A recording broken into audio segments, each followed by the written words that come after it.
कभी पूर्ण नहीं हो पाई, क्योंकि अन्नदाता किसान पिछली सरकारों के एजेंडे में था ही नहीं, उनके एजेंडे में था ही नहीं, इसीलिए किसान आत्महत्या करता था।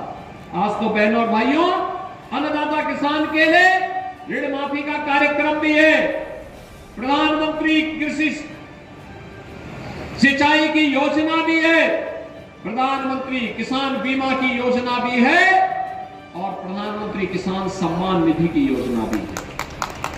और आज उसकी सरयू नहर राष्ट्रीय परियोजना को हमने 2021 में प्रधानमंत्री मोदी जी के कर कमलों से लोकार्पण करवाया।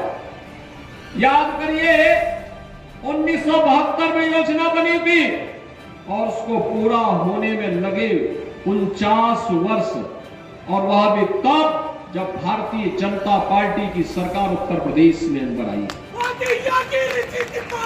बहनों और भाइयों, आज योजना पूरी हुई, 14 लाख हेक्टेयर भूमि को सिंचाई की सुविधा उपलब्ध करा रही है सरयू नहर राष्ट्रीय परियोजना। पिछले 8 वर्ष में 23 लाख हेक्टेयर भूमि को सिंचाई की सुविधा दी गई। 14 लाख अन्नदाता किसानों के लिए, 14 लाख अन्नदाता किसान जो प्राइवेट ट्यूबवेल लगाए थे उनके कनेक्शन फ्री किए गए। हमने कहा आप सिंचाई करिए, पैसा सरकार भुगतान करेगी, आपको सिंचाई के लिए पैसा नहीं देना है। बहनों और भाइयों, एक और विकास, किसान का विकास है, नौजवान के लिए नौकरी और रोजगार है,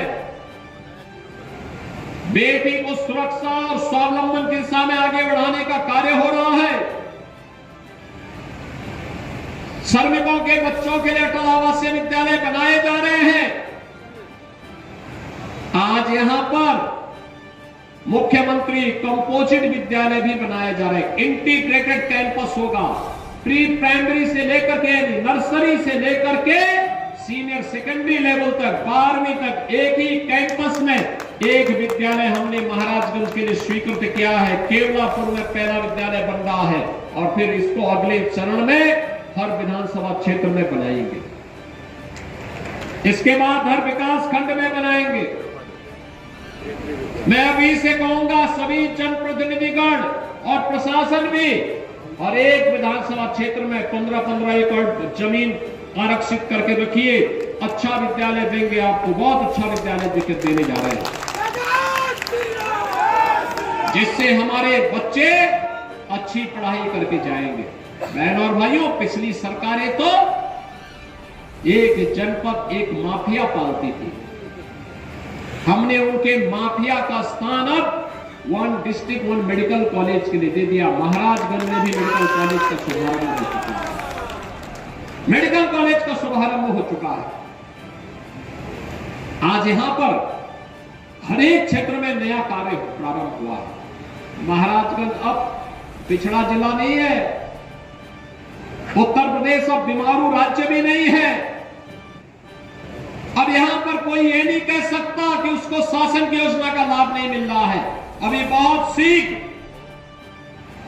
शीघ्र उत्तर प्रदेश जीरो पॉवर्टी के एक कार्यक्रम को आगे बढ़ा रहा है, जिसको अब तक शासन की किसी सुविधा का लाभ नहीं मिला है और अब किसी पात्रता की श्रेणी में आता है। बहनों और भाइयों, उसका सर्वे का काम अंतिम चरण में चल रहा है और मैं आपको इस बात के लिए आश्वस्त करने के लिए आया हूं, अगले 3 वर्ष के अंदर उत्तर प्रदेश से गरीबी को हर हाल में पूरी तरह समाप्त करके एक समृद्ध राज्य के रूप में स्थापित होने करना है। जीरो पॉवर्टी के लक्ष्य को प्राप्त करते हुए, जीरो पॉवर्टी के इस लक्ष्य को प्राप्त करते हुए उत्तर प्रदेश को देश की नंबर 1 की अर्थव्यवस्था के रूप में भी हम स्थापित करेंगे। उत्तर प्रदेश ने पिछले 8 वर्ष में जो कार्य किया है, आज सर्वाधिक एक्सप्रेसवे देश के अंदर उत्तर प्रदेश के पास है, सर्वाधिक रेलवे नेटवर्क उत्तर प्रदेश के पास, सर्वाधिक मेट्रो उत्तर प्रदेश के पास, सर्वाधिक आबादी और सर्वाधिक युवा प्रतिभाशाली युवा उत्तर प्रदेश के पास, और उत्तर प्रदेश सबसे ज्यादा एमएसएमई बेस रखने वाला राज्य भी है, सबसे अधिक रोजगार देने वाला राज्य भी है और सबसे बड़ा आयोजन महाकुंभ के अवसर पर प्रयागराज में करने वाला राज्य भी है। ये वही उत्तर प्रदेश है